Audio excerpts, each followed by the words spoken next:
materialnya seperti itu. Terima kasih. Assalamualaikum warahmatullahi wabarakatuh.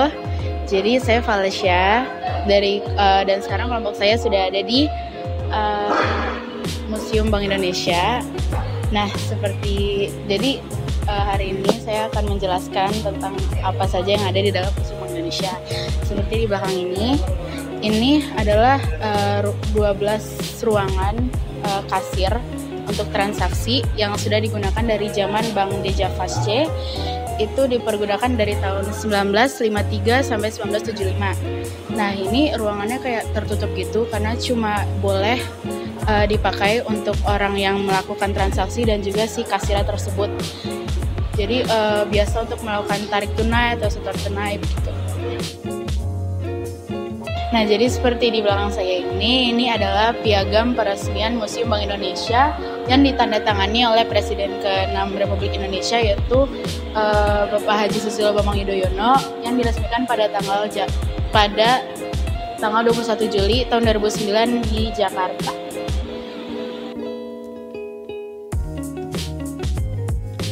Oke, jadi sekarang ini tempat yang merupakan ilustrasi atau penggambaran yang membuktikan bahwa nenek moyang Indonesia merupakan pelaut yang melakukan perdagangan terutama dalam rempah-rempah, karena Indonesia yang dulu dikenal dengan komoditasnya akan kaya dengan rempah-rempah.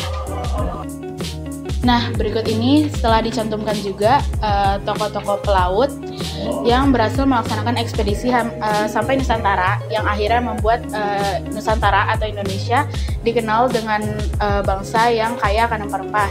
Seperti di sini ada Marco Polo, yaitu pelaut dari Italia, dan ada Laksamana Cheng Ho dari Cina. Lalu ada Juan Sebastian del Cano, ini Spanyol. Lalu ada Alfonso de Albuquerque dari Portugis. Dan juga ada ini Cornelis de Houtman, Belanda. Dan yang terakhir ada Sir Henry Middleton, ini dari Inggris.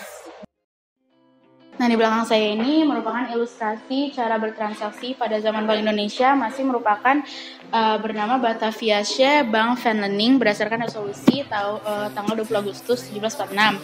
Nah, mengapa bank ini tidak berkembang? Karena pengurusnya sendiri tidak mengerti dalam hal perdagangan.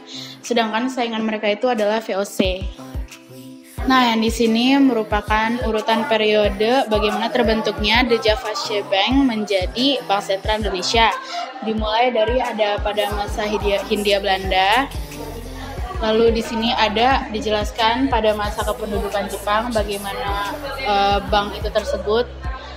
Lalu ada pada masa proklamasi di mana sudah merdeka tapi bank sentral itu belum ada. Lalu di sini mulai ada revolusi fisik dari 1949 sampai 1949, di mana sudah ada uang berupa. Lalu yang terakhir ada masa Republik Indonesia. Nah, di belakang saya ini merupakan penjelasan dari logo Bank Indonesia yang berakar daripada logo Deja Fasce yang sudah mengalami proses metamorfosa atau pergantian dari tahun 1953 hingga tahun 2005 itu sudah berganti sebanyak 7 kali. Nah, sebetulnya pada awal masa kemerdekaan Indonesia sudah mengeluarkan uang ori atau uang Republik Indonesia. Tapi karena sulitnya peredaran uang, lalu karena maraknya pemalsuan, dan juga karena terganggunya pencetakan, jadi mau nggak mau Indonesia harus mengeluarkan orida atau uang Republik Indonesia daerah. Dan karena menurutnya itu menyulitkan, jadi pada KFB pada akhir 1949 akhirnya menghasilkan hasil RIS, yaitu dengan dibuatnya uang RIS yang dicetak, yaitu jadi pengganti dari ori dan orida. Nah, di sini merupakan ada penjelasan ketika Bank Sentral itu lahir, dan akhirnya pada tanggal 1 Juli tahun 1953 diterbitkannya Undang-Undang Pokok Bank Indonesia, bahwa undang-undang tersebut mulai berlaku, dan di dalam undang-undang tersebut ditegaskan ada kelahiran Bank Sentral Indonesia. Dan di sini merupakan nasionalisasi dari Deja Fasce Bank untuk menjadi Bank Sentral Indonesia. Dan di sini juga ada ilustrasi pada saat pembangunan Bank Sentral Indonesia yang sekarang merupakan menjadi Museum Bank Indonesia. Nah, di sini pula dijelaskan pada periode 1, yaitu pada tahun 1953 hingga 1999. Di sini dijelaskan bahwa Indonesia merupakan negara baru atau muda, tapi yang sudah ditemukan atau sudah bertemu dengan banyaknya masalah seperti keuangan pemerintah bertemu defisit besar. Nah, di sini peran dari BI merupakan menutup anggaran pemerintah tersebut, menutup defisit anggaran dari defisit anggaran pemerintah tersebut. Nah, sekarang sudah ada di periode 2 pada tahun 1959 hingga 1966. Di periode ini, Indonesia karena lebih mementingkan ikon-ikon negara dan juga mementingkan sangat tentang nasionalisme, sehingga pembangunan ekonomi itu jadi terabaikan. Karena terabaikannya tersebut, Indonesia mengalami morat-marit dan juga hiperinflasi. Dan pada saat itu juga, karena Indonesia sedang banyak pengeluaran, jadi tidak bisa menutupi untuk defisit tersebut. Kenapa juga bisa terjadi kegagalan ekonomi tersebut? Indonesia itu pada periode ini dia memutuskan hubungan dengan PBB, IMF, Bank Dunia dan semacamnya. Dan juga di sini terbentuknya atau berkembangnya PKI. Dan juga di sini pada periode ini diberlakukan dari Rp100 menjadi Rp1.000 lama. Nah, disinilah alasan kenapa Indonesia banyak pengeluaran. Pertama, karena penyelenggaraan Asian Games dan Konfrontasi dengan Malaysia benar-benar menguras uang kas negara. Lalu di sini juga banyak proyek yang dilakukan oleh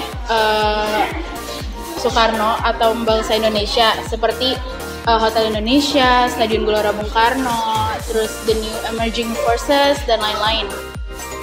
Nah, di sini merupakan periode 3 dari tahun 1966 hingga 1983 yang merupakan awal dari masa Orde Baru. Nah, pada masa Orde Baru ini ekonomi mulai bangkit dan dengan adanya Orde Baru ini ia mengambil langkah-langkah untuk menstabilkan dan mendorong pertumbuhan ekonomi. Dan fungsi Bank Indonesia untuk menjadi bank sentral pun akhirnya dipulihkan kembali. Nah, dengan adanya itu akhirnya BI dan pemerintah bisa memberikan berbagai skema kredit kepada masyarakat yang memudahkan perekonomian masyarakat.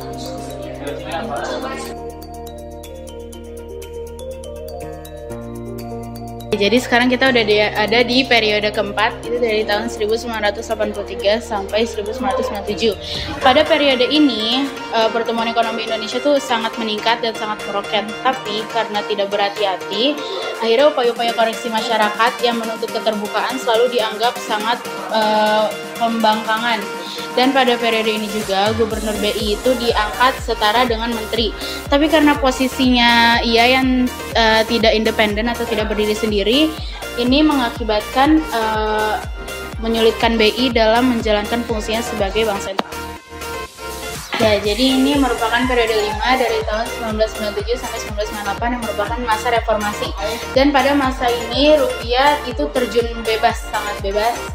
Dan ini sampai menyusul krisis nilai tukar pada Baht Thailand.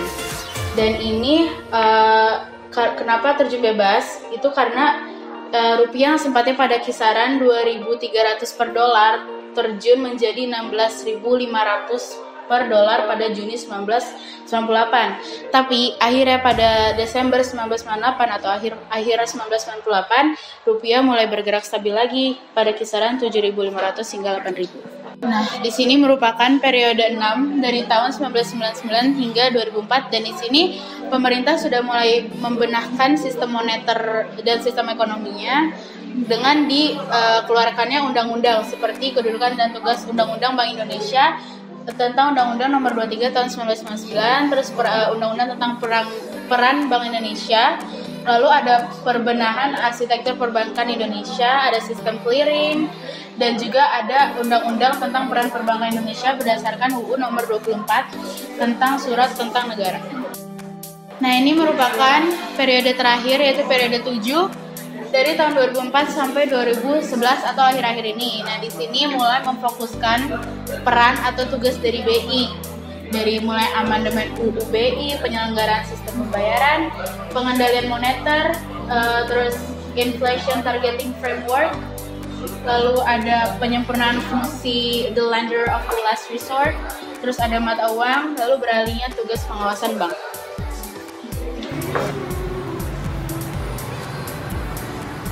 Ya, jadi ini merupakan munculnya bank syariah atau munculnya benih bank tanpa bunga atau tanpa riba. Dan bank syariah atau ekonomi syariah ini dipelopori oleh Haji Salman Budi yang awalnya dia merupakan pengusaha batik yang akhirnya dia dikenal sebagai pelopor ekonomi syariah atau bank syariah.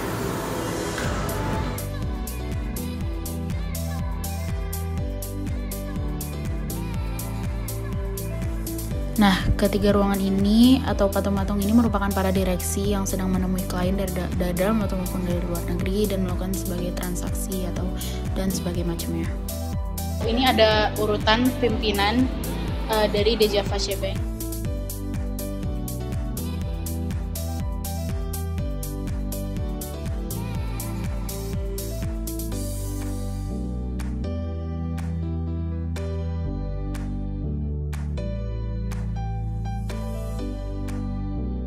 Sedangkan untuk kotak yang terbuka ini merupakan peti untuk pendistribusian uang yang dipakai pada zaman Belanda.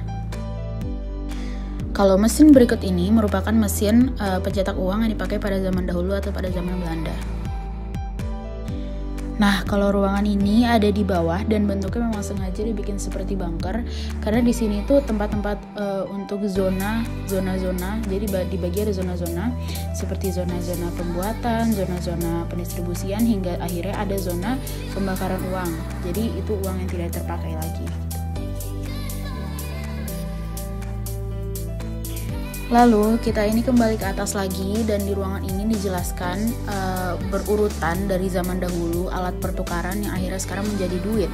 Dan di situ juga ada ruangan emas, ruangan yang menunjukkan emas itu bagaimana, dan di situ juga terdapat cara bagaimana aslinya itu emas itu seberat apa.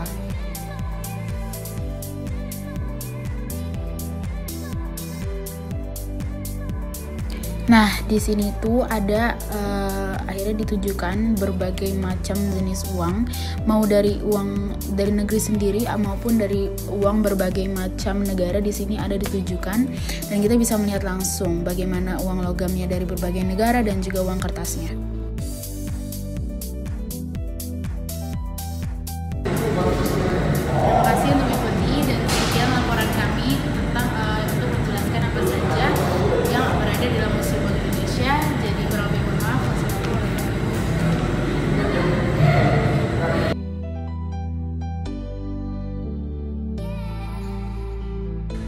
Kesan saat mengunjungi Museum Bank Indonesia, museumnya itu luas banget, terus juga capek, tapi juga seru. Pesannya semoga video dari kelompok kami menarik untuk ditonton. Terima kasih. Jadi buat kesan-kesan selama di Museum B itu kesannya pasti seru, juga mengedukasi banget dan bagus. Museumnya tuh nggak kayak kita bayangin yang seram apa enggak. Itu museumnya tuh bagus banget, kayak baru direnovasi gitu. Pokoknya seru, sangat mengedukasi. Dan pesannya buat siapapun yang mau ke sana, tolong dijaga baik-baik, jangan merusak apapun yang ada di dalamnya karena itu peninggalan dari yang dulu-dulu, bahkan dari zaman Belanda. Pokoknya selalu dijaga terus museum apapun itu yang ada di Indonesia ataupun di Jakarta. Bukan museum ini aja, tapi semua museum harus dijaga. Oke.